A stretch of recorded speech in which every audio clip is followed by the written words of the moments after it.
최근 며칠 동안 전 세계는 로마에서 양측 폐렴과 기타 심각한 문제로 입원 중인 교황 프란치스코의 건강 상태에 대해 이야기하고 있습니다. 그러나 우려는 단지 의학적인 문제에만 국한되지 않습니다. 많은 사람들이 12세기 아일랜드 주교에게서 유래되었다고 전해지는 옛 예언에 대해 다시 언급하기 시작했습니다.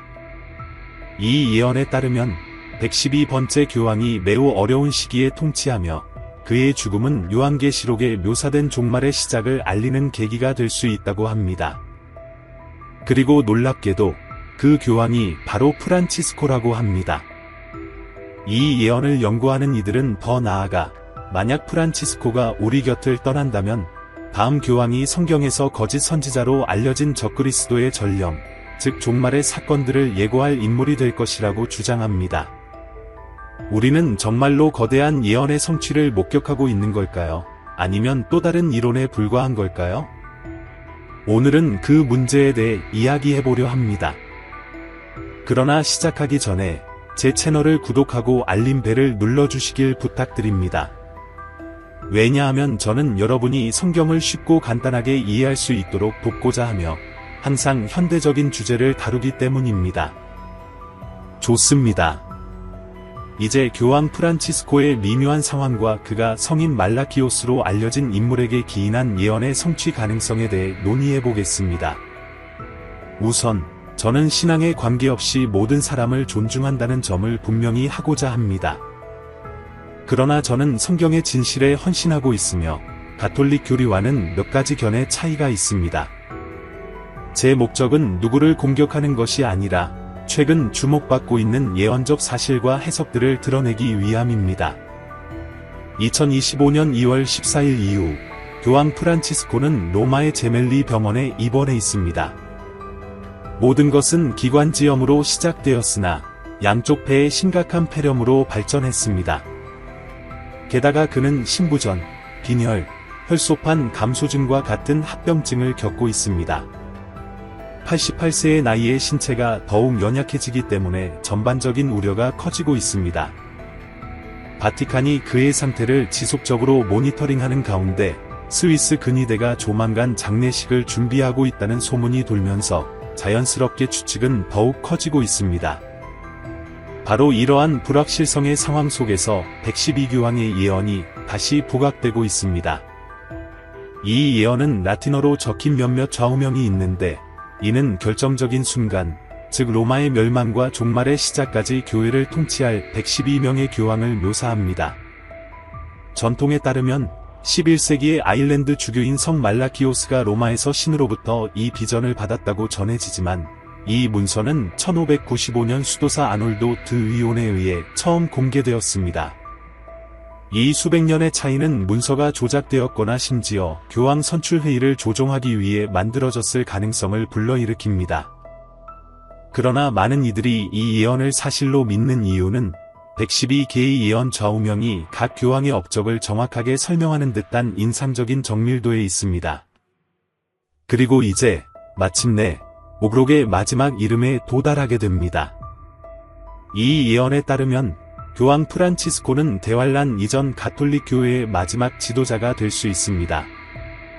그리고 만약 그가 정말 마지막이라면 다음에 오게 될 인물은 정당한 교황이 아니라 적그리스도와 연계된 사기꾼, 즉 전 세계적인 악의 통치를 예고하는 핵심 인물이 될 것입니다.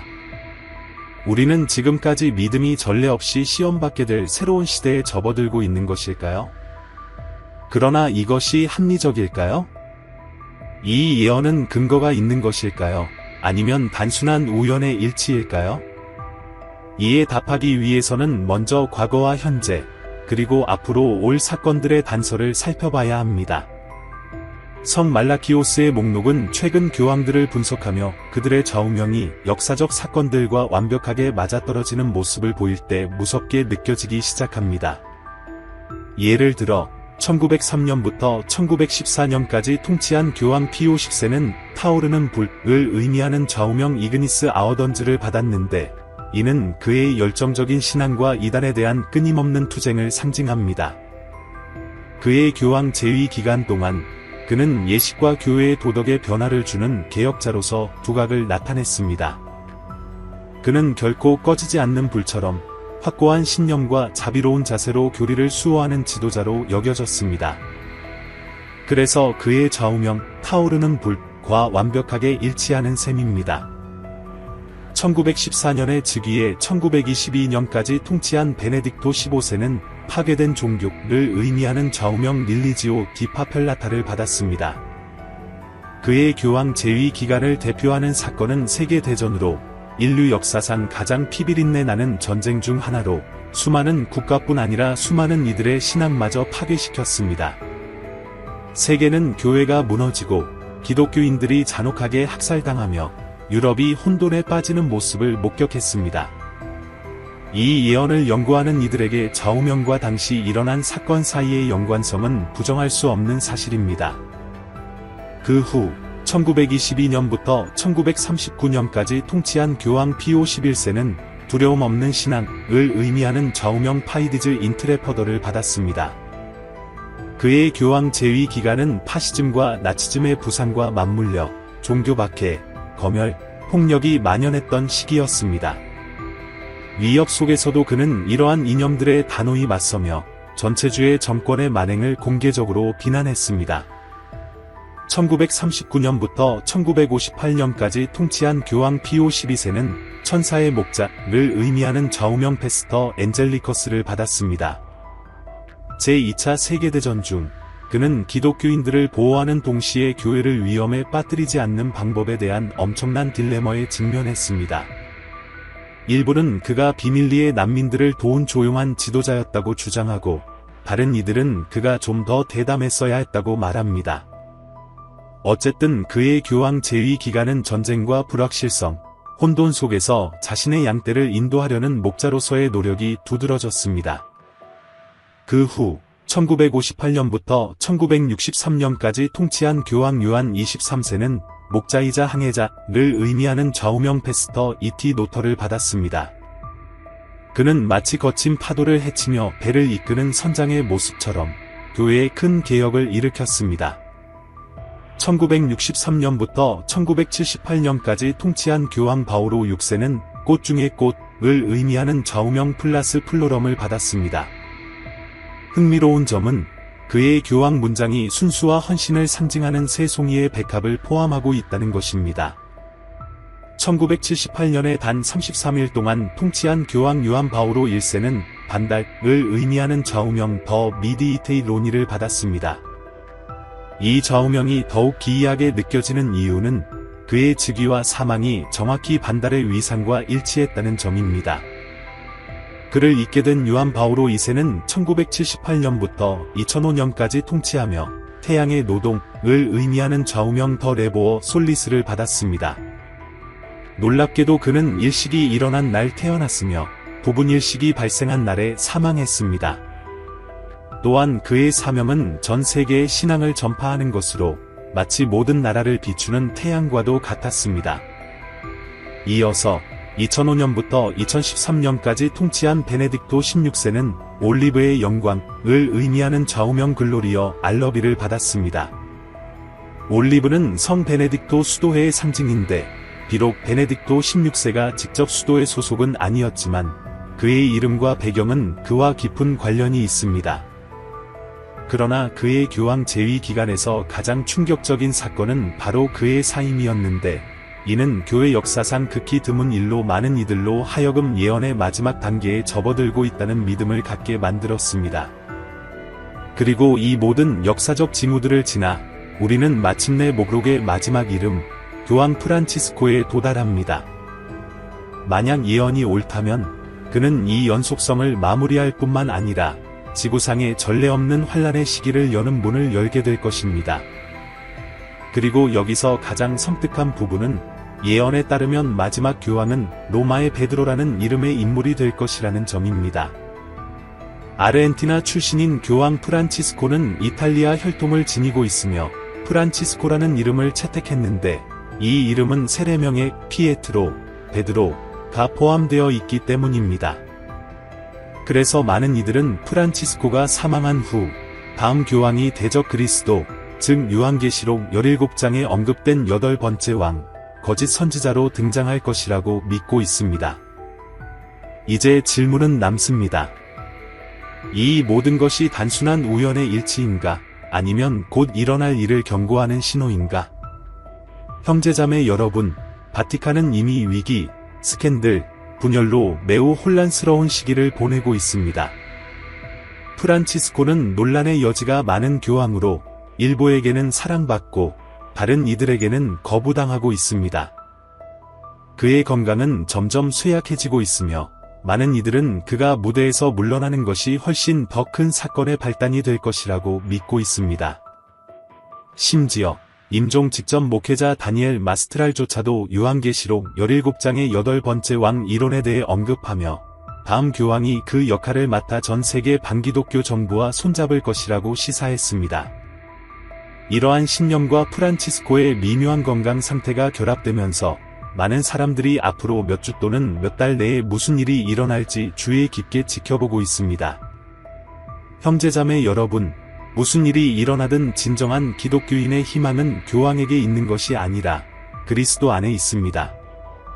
세상이 변할 수 있고 예언이 이루어질 수도 있지만 오직 예수님을 유일한 주님이자 구세주로 믿는 우리의 신앙은 결코 흔들리지 않을 것입니다. 이 모든 이야기를 들은 후에도 하지만 목사님, 누가 교황 프란치스코가 마지막임을 보장하는가? 라는 의문이 들 수 있습니다. 형제자매 여러분, 그것은 정당한 질문입니다.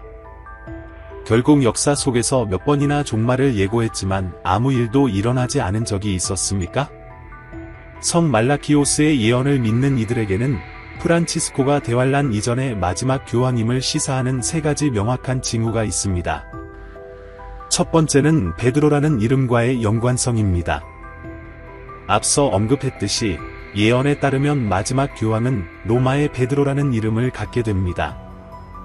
프란치스코는 그 이름을 직접적으로 갖고 있지는 않지만 그의 이름은 성 프란치스코에서 영감을 받았고 그 세례명에는 지오반니 디 피에트로, 즉 베드로가 포함되어 있습니다. 게다가 그의 가족은 이탈리아 혈통을 가지고 있어 로마와의 연관성을 더욱 강화시킵니다. 두 번째는 그의 교황 재위 기간 동안 겪은 대환란입니다.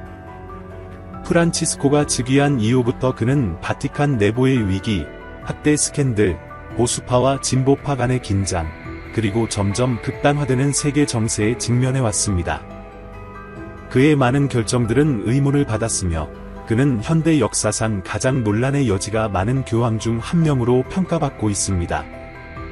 예언을 상징적으로 해석하는 이들에게 이것은 7 언덕의 도시인 로마의 전통적인 권위가 붕괴되는 것을 의미할 수 있으며 이는 예언에 분명히 언급되어 있습니다. 세 번째이자 가장 흥미로운 징후는 베네딕토 16세의 사임과 관련되어 있습니다. 수세기 동안 가톨릭 전통은 교황이 사망할 때까지 직위를 유지해야 한다고 보았으나 베네딕토 16세는 그 규칙을 깨고 사임함으로써 프란치스코의 즉위를 위한 길을 열었습니다. 많은 이들은 이 사임이 단순한 우발적 사건이 아니라 교회 계층 내에서 근본적인 변화가 일어나고 있음을 예고하는 신호였다고 믿고 있습니다. 이 전환이 목록의 마지막 교황, 그리고 그 이후에 훨씬 더 크고 암울한 사건을 위한 길을 마련했다고 보는 것이죠. 물론 형제자매 여러분, 회의론자들도 존재합니다.